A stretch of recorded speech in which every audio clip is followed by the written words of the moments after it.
ಏನೋ ಸೋಪ್ ನೀರು ಅನ್ಸುತ್ತೆ, ಏನೋ ಬ್ಲ್ಯಾಕು. ಓ ವೇನ್ಸ್, ಕೈಯಲ್ಲಿ ನರಗಳು.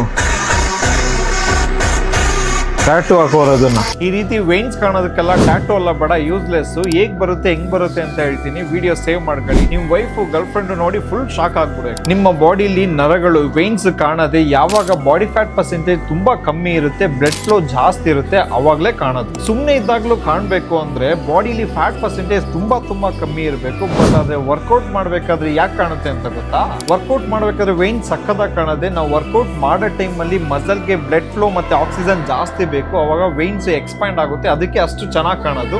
ಈ ಪ್ರೋಸೆಸ್ ನ ವೆಸೋಲಿಡೇಷನ್ ಅಂತ ಹೇಳ್ತಾರೆ. ಜಿಮ್ ಅಲ್ಲಿ ವೇನ್ಸ್ ಸಕ್ಕದಾಗಿ ಕಾಣ್ತು, ಮನೆಗೆ ಹೋಗಿದೆ ಯಾಕೆ ಮತ್ತೆ ಸಣ್ಣ ಕಾಣ್ತೀರಾ ಅಂದ್ರೆ ನಿಮ್ಮ ಬ್ಲಡ್ ಫ್ಲೋ ಬಂದು ಮಸಲ್ಸ್ ಇಂದ ಆರ್ಗನ್ಸ್ ಗೆ ರಿವರ್ಸ್ ಆಗುತ್ತೆ, ಅದಕ್ಕೆ ಆ ರೀತಿ ಕಾಣೋದು. ಬಾಡಿ ಫ್ಯಾಟ್ ಪರ್ಸೆಂಟೇಜ್ ಕಮ್ಮಿ ಇದ್ದು ಮಸಲ್ ಮಾಸ್ ಜಾಸ್ತಿ ಇದ್ದು ಹೈ ಇಂಟೆನ್ಸಿಟಿ ಆಕ್ಟಿವಿಟಿ ಮಾಡಿ ಹೈಡ್ರೇಷನ್ ಇತ್ತು ಅಂದ್ರೆ ವೇನ್ಸ್ ಯಾವಾಗ್ಲೂ ಕಾಣುತ್ತೆ. ಇದರಲ್ಲಿ ಜೆನೆಟಿಕ್ಸ್ ರೋಲ್ಸ್ ಇದೆ, ಸ್ವಲ್ಪ ಜನಕ್ಕೆ ನ್ಯಾಚುರಲ್ ಆಗೇ ಕಾಣುತ್ತೆ. ನಾನು ಹೇಳೋ ಸ್ಟೆಪ್ಸ್ ಎಲ್ಲ ಮಾಡಿದ್ರೆ ನೀವು ನಿಜವಾಗ್ಲೂ ವೇನ್ಸ್ ಸಕ್ಕದಾಗಿ ಕಾಣುತ್ತೆ, ನಿಮ್ ವೈಫ್ ಇಂಪ್ರೆಸ್ ಆಗಿ. ಮೂಳೆನೇ ಇಲ್ದೇ ಇರೋ ಒಂದು ಪಾರ್ಟ್ ಐತೆ, ಅದು ನಿಮ್ ಕಂಟ್ರೋಲ್ ಅಲ್ಲಿ ಇರುತ್ತೆ, ಅದು ಯಾವ್ದಂತ ಕಮೆಂಟ್ ಮಾಡಿ.